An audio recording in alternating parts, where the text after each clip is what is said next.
So the next demo is by someone that does just amazing things with aroma, infusions, and flavorings. He's an aromatic and product formulation chemist, consultant, and educator, and he is the author of Bush Scents, Australian Essential Oils and Aromatic Compounds. Please welcome Mark Webb, the Aroma Science Guy.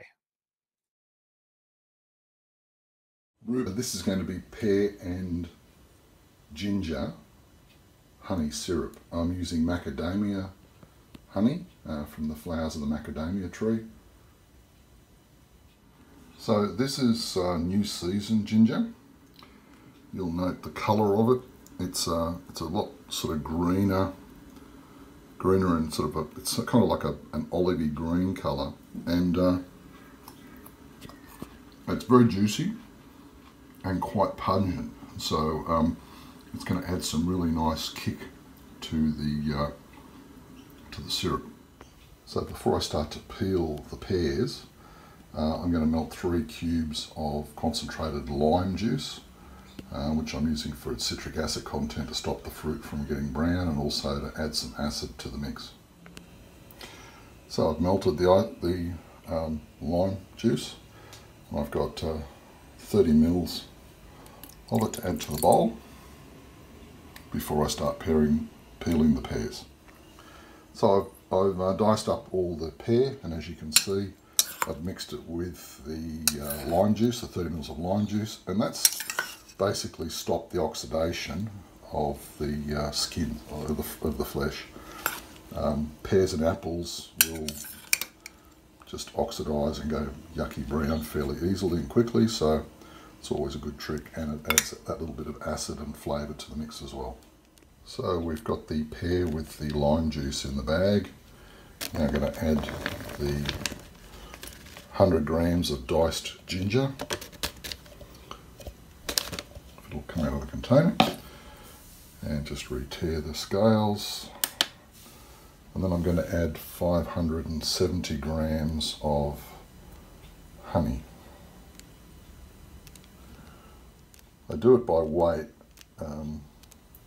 and because it just makes it easier, less cleanup. Don't have to be concerned about trying to scrape material out of containers. I'm a lazy cook, or I'm a frugal cook, however you want to look at it. I like to do things the easy way and keep it simple and use the minimum amount of equipment when I'm doing things. So yeah, it works for me.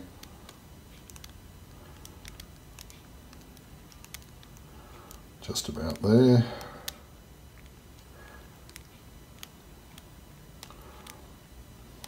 Oops. Almost there. There we go. There we go.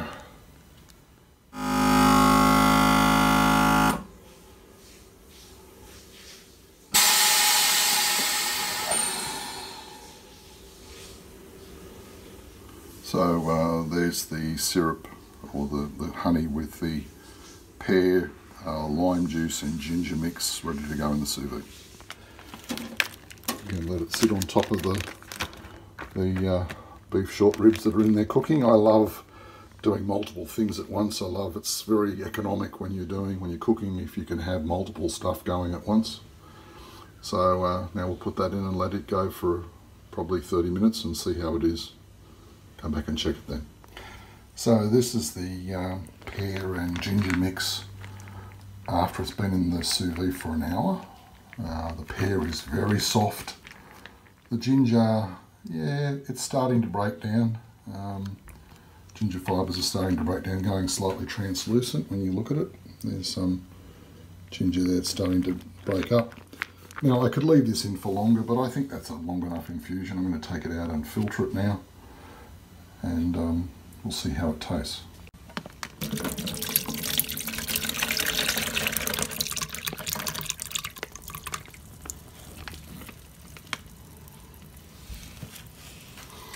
So you're just emptying out the syrup into the top of the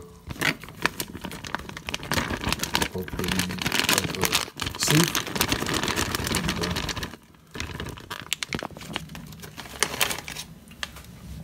And just give it a bit of a working to push the remaining fluid, liquid down in to get as much syrup out as we can get. So we've ended up with a really delicious pear and ginger with lime compote style of material. I see this going into some baked goods in the next week, I'd say. I think I can see some interesting muffins or some other, maybe a cake with this. And for the final filtration, so I've already run it through a very fine sieve, but now, like with the other material, I'm now going to run it through a milk filter, just to clarify the syrup. I like things to look neat and tidy. I mean, there's no reason why you have to filter it, but I just like it to be that little bit clearer. So I'm filtering it hot because obviously it's a honey-based syrup, and so it's going to probably thicken up quite a lot once it cools down.